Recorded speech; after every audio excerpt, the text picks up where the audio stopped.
Ito pala yung bahay ni Ate Ninit, no? Yung nilagyan na lang ng mga gulong at mga kahoy para hindi po mapadpad sa hangin, no? Dito ay sako lang. Tanging loob nila ay tumutulo na, no? Yung tubig pumasok na sa loob at dito trapal lang yung dingding nila.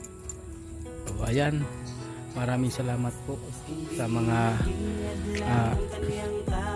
inyo at walang sawang pagsuporta sa amin dito sa Mindanao. Ito na ang pangsiyam ng pabahay ng Team Kalingap. Chairman natin na si Mr. G the PWD, kahit wala siya dito, tayo po ang nagpapatuloy para dito sa Mindanao. So ayan, congrats sa pangsiyam na mapabahayan na si Ate Ninit. So maraming salamat din sa ating butihing sponsor, ma'am, no? Maraming salamat po sa inyo. Ito na, ma'am, ito na yung pangsiyam na pabahay sa Mindanao.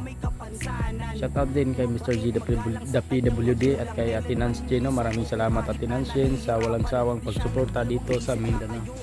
So ayan, sa susunod na araw pa ito sisimulan kasi bukas mamili pa kami ng mga dingding at yero para sa pabahay ni Ate Ninit. God bless.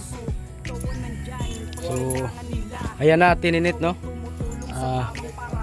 Bukas magbili kami ng pangdingding at mga yero.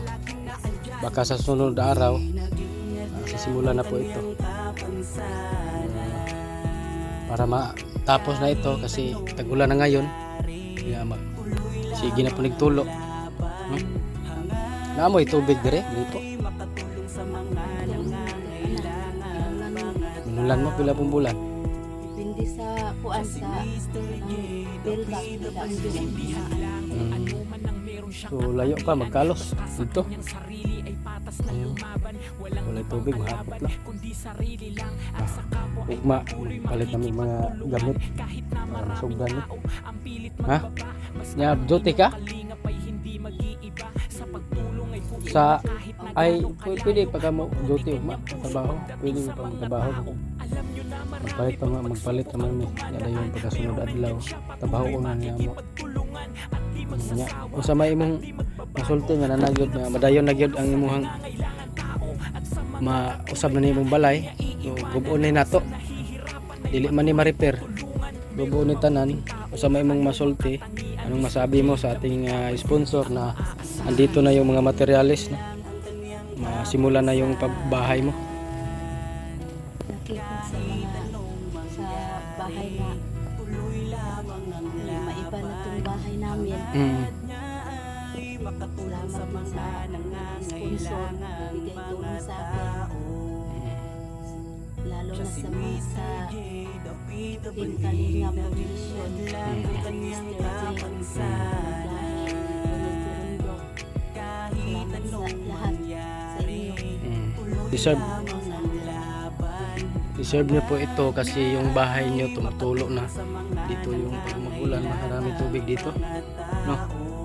So, at yung para mailisa na imong ultra pack daw, dagkupay ng baboy daw. So ayan, no? Deserve po nila itong mapabahayan kasi nakikita po natin na yung bahay nila ay sobrang bulok na po, yung mga haligi at yung yero lumang-luma na, no? Tumutulo na. So nabay time nga matulukan gid mi dire pag makusog. Dito banda. Doon. So ayan, maraming salamat sa ating butihing sponsor, no? Pangsiyam na pabahay na po ito. Ang Team Kalingap, no? Dito sa Miligan, pang-apat na imo ha. Pang-upat. Si Iba, si Lily, si Genesis dayon imo ha. So ayan, pang-apat na dito sa Barangay Miligan. Nabi ni Barangay Miligan. Siya to kayo. Kaya na. At wala po silang tubig, wala silang gripo, no? Doon na sila malayo kumukuha. Ito po yung bahay nila, oh. Ayan.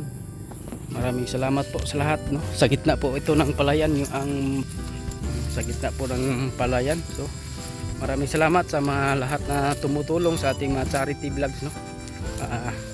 Sa mga gusto pa din pong magpaabot ng tulong para kay Ate Ninit, message nyo lang po ako sa Facebook page. At may GCash number po tayo sa comment section. At sa mga gusto pong magpadala, kung pwede po message nyo lang po ako at kung pwede video call na lang. So ayan, shoutout po ng ating chairman na si Mr. J the PWD. Congrats sa may pangsiyam na pabahay na si Idol Mr. J dito. At shoutout din kay Ate Nanshin, maraming salamat sa lahat-lahat ng mga kasamahan natin ng Team Kalingap. So ayan, God bless, bye bye.